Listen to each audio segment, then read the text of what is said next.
સુરત શહેર અને જિલ્લાના 505 શૈક્ષણિક કર્મચારીઓને જૂની પેન્શન યોજનાનો લાભ આપવાની રજૂઆત કરવામાં આવી છે અને તેમાં તેમને સમાવવામાં આવતા આજે ખુશી વ્યક્ત કરવામાં આવી હતી। સુરત જિલ્લાના 505 શૈક્ષણિક કર્મચારીઓને જૂની પેન્શન યોજનામાં સમાવવા માટેની કાર્યવાહી બદલ આભાર વ્યક્ત કાર્યક્રમ યોજાયો હતો। સુરત જિલ્લાના તમામ શૈક્ષણિક કર્મચારીઓ તરફથી આભાર વ્યક્ત કરાયો હતો।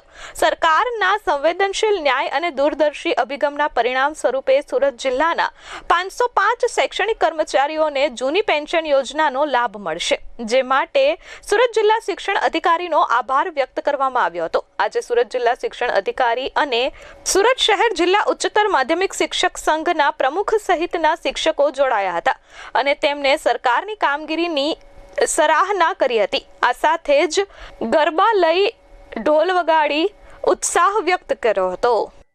હું લીના દેસાઈ, સુરત શહેર અને જિલ્લા ઉચ્ચતર માધ્યમિક શિક્ષક સંઘની પ્રમુખ અહીં આજે કલેક્ટર સાહેબ શ્રી અને જિલ્લા શિક્ષણ અધિકારી શ્રીનો અને ભાજપ સરકારનો આભાર માનવા માટે અહીં અમે આવ્યા છીએ કે અમને આજે 505 શિક્ષકોને જૂની પેન્શન યોજનાનો લાભ આપવામાં આવ્યો છે।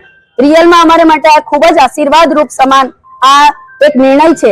અમારા ઘડપણને એમણે સુધાર્યું છે અને એટલે માટે એમનો આભાર વ્યક્ત કરીએ છીએ અને જિલ્લા શિક્ષણ અધિકારી શ્રીની કચેરીએ રાત દિવસ એક કરીને અમારે માટે જે કામગીરી કરી છે, જે કાગળિયાઓ તૈયાર કર્યા છે, એમનો ખૂબ ખૂબ આભાર માનીએ છીએ અને ભાજપ સરકારનો પણ અમે આ જગ્યા પર આભાર માનીએ છીએ કે એમણે અમારે માટે આ શુભ નિર્ણય લીધો અને હવે પછીના 2005 પછીના શિક્ષકોને પણ આ જૂની પેન્શન યોજનાનો લાભ આપવામાં આવે અને એ લોકોને પણ સિક્યોર કરવામાં આવે એવી રજૂઆત કરવા માટે અહીં અમે ભેગા થયા છીએ। ગુજરાત સરકાર દ્વારા ખૂબ સુંદર નિર્ણય લેવામાં આવ્યો। 1 એપ્રિલ 2005 પહેલા તમામ કર્મચારીઓને ઓપીએસ ની અંદર સમાવેશ કરવામાં આવ્યો છે। સુરતની અંદર 505 જેટલા શિક્ષકોને ઓપીએસ ની અંદર સમાવેશ કરવામાં આવ્યો, તે બદલ તમામ શિક્ષકો ગુજરાત સરકારનો, માન્ય કલેક્ટર સાહેબનો, અમારા બંને શિક્ષણ મંત્રીશ્રીઓનો પ્રદ્યુમન વાજા સાહેબ અને રીવાબા જાડેજા સાહેબનો આભાર વ્યક્ત કરવા આવ્યા છે।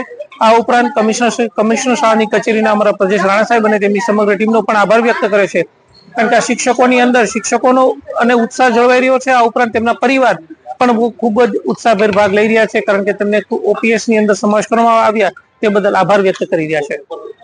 Bureau report H24 news Surat.